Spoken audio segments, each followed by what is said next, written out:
So over here where I had an existing pear tree, which had never been pruned, so it's been pruned now. I will have a few pears on it this year.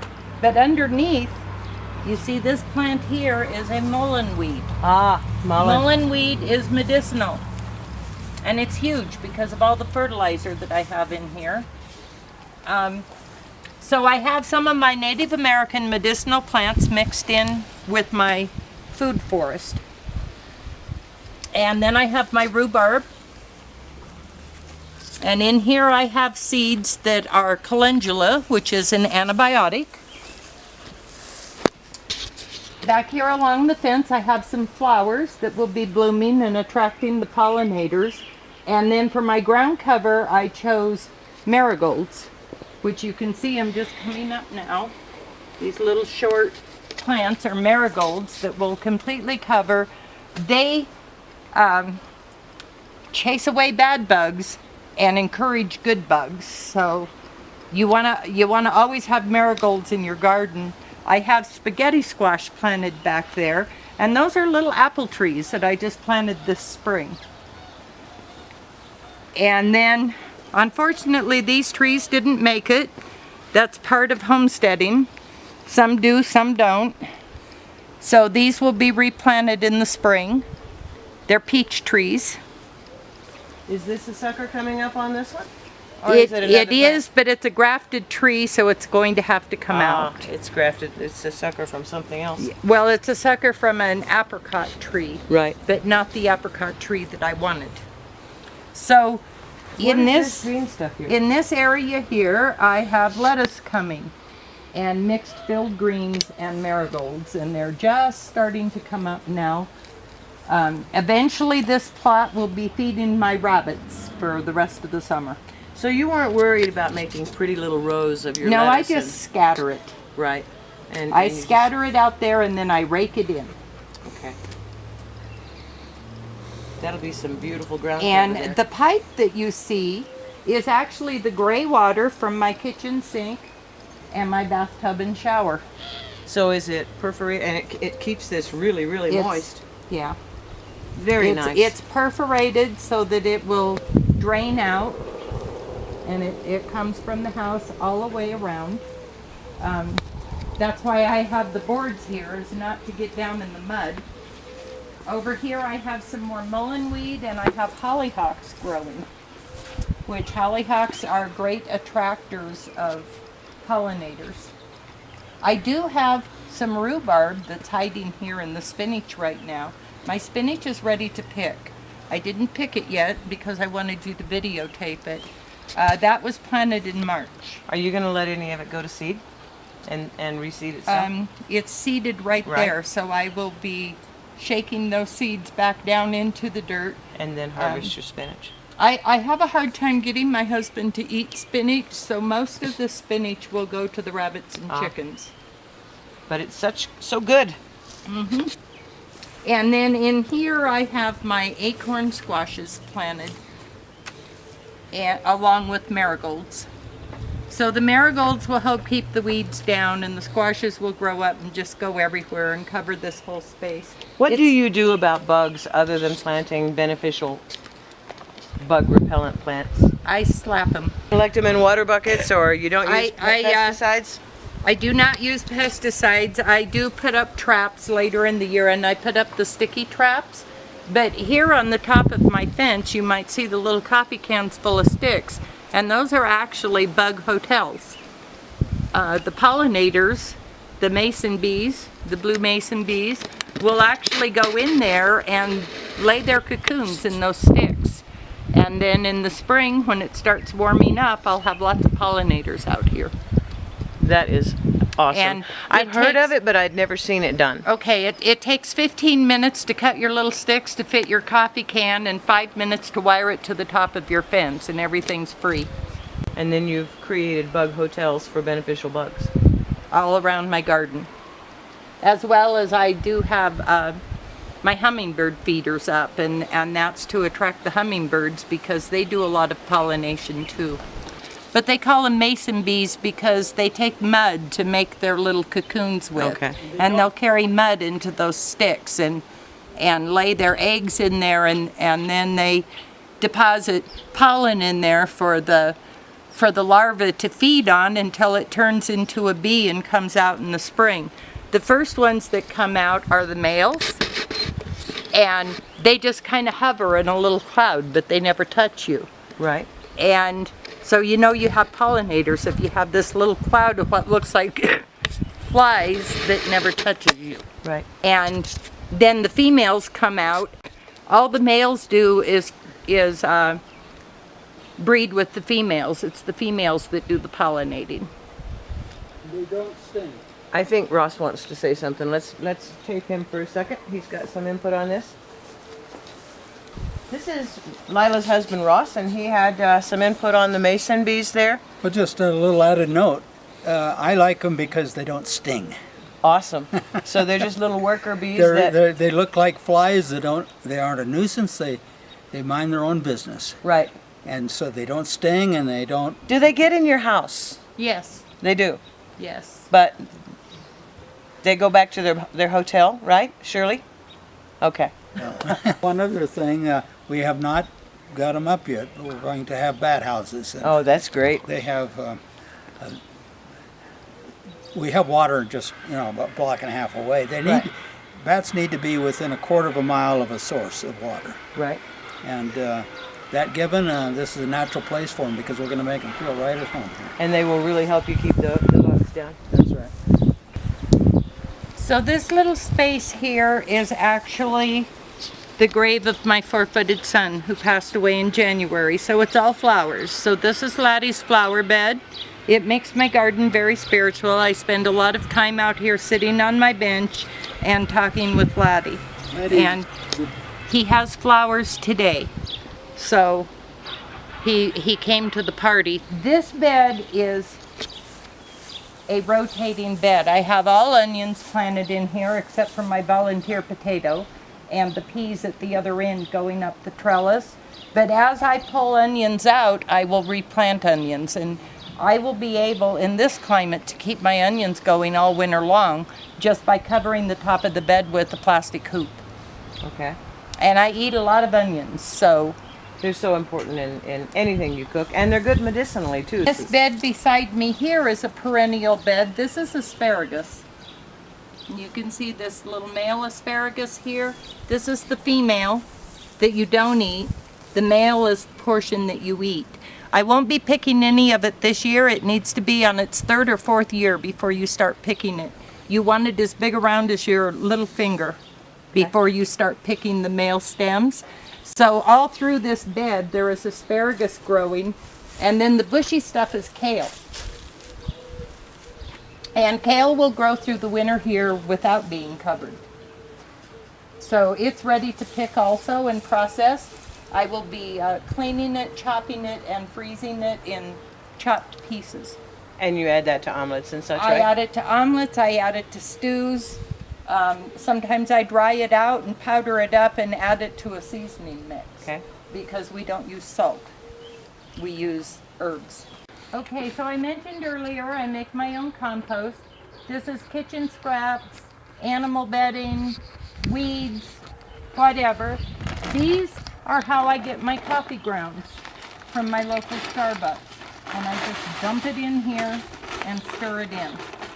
Coffee grounds, very good for your garden soil. So this one is almost worked. It's time to turn it again. This one I haven't started filling yet.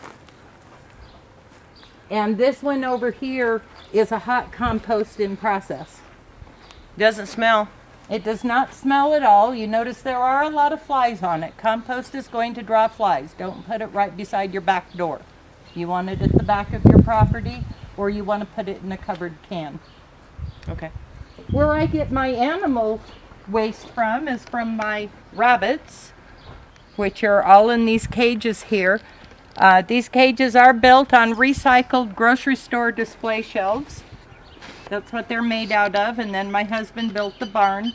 I have a nice little attic up here where I keep my egg cartons and my heat lamps and stuff that I use out here.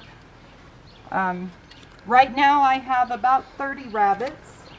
You know, you're using these recycled grocery store shelves.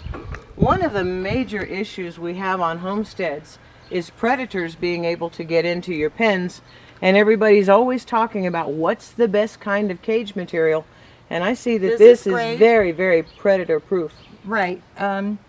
We do get marauding dogs through the yard sometimes if we leave the gate open, and they cannot get in here, but we also have skunks.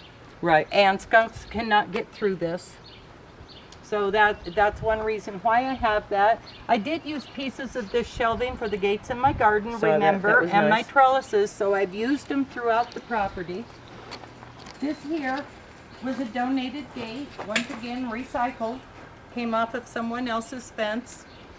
This section of fence here is to block the yard to keep people from falling in this old root cellar that we haven't done anything with yet.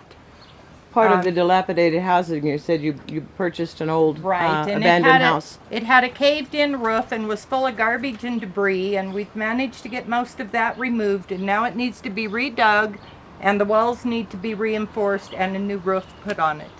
And my plan is actually to put my vermicomposting down here, to put my worms in it. Right. That's a pretty deep worm bed there. Well, I'll have bins in it, okay. But It'll be by tiered. having them underground, it will be easier to control the temperature for them. Right. So this is my chicken run. Watch your head on this pipe here. Once again, everything is recycled except for the chipboard that we built the barn out of. Mostly what I have out here right now is roosters because I've just sold off a bunch of laying hens, and so I think I have 4 hens left, and then I have roosters that are here for meat. One of my hens got into a water bucket yesterday and got seriously waterlogged. I was noticing yours kind of weren't cooling her feet in the water bucket. Yeah, and I have the old bathtub out of the house is their best bed. So they really don't require a lot of space, and you know, No. we've been here now for a couple of hours. Mm-hmm. You've got all these roosters, and I really haven't heard anybody crowing or cackling. They've been a pretty quiet brood. They do crow, and they laid their eggs before you got here, and here's one of them right over here. Now, where do they go in the wintertime? Is this your nesting box here? They go right up this old crib side that I hauled home from the dump and into the chicken pen, and they do have a roost in there. If I open this door down here, you can see the roost. And they have some eggs inside there. So my hay comes from a friend who is a goat farmer whose goats waste a lot of hay. So it comes complete with goat poop, but my chickens don't mind and my rabbits don't mind. My rabbits eat it, my chickens scratch and eat the seeds out of it and live in it and help to compost it, and then it goes to my compost bin or to be used as mulch. Hay is a very costly part of providing animal care. Dollar baskets from the thrift store make a perfect nest. Beautiful. Recycled once again. I do have a cover over my chicken run because we have hawks and owls here. Okay. But at one point I had 24 chickens in this little run. So if I need to move animals around, this gate swings shut. This pallet is a gate on my shed, and this will open up and I can run some animals in here to hold them for a while. This is a pallet shed. Once again, donated pallets.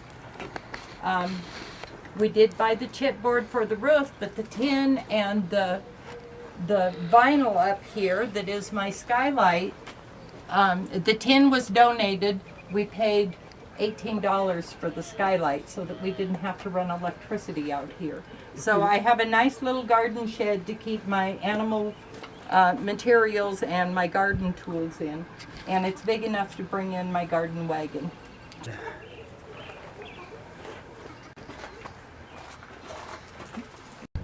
Well, I really want to thank you guys for giving us a tour of your Urbanstead and taking time to explain to us how easy it is, or how possible it is, I guess you should say, to actually grow food on less than a half acre. In fact, you've done this in a quarter of an acre. You've done all of this on a quarter of an acre. Right.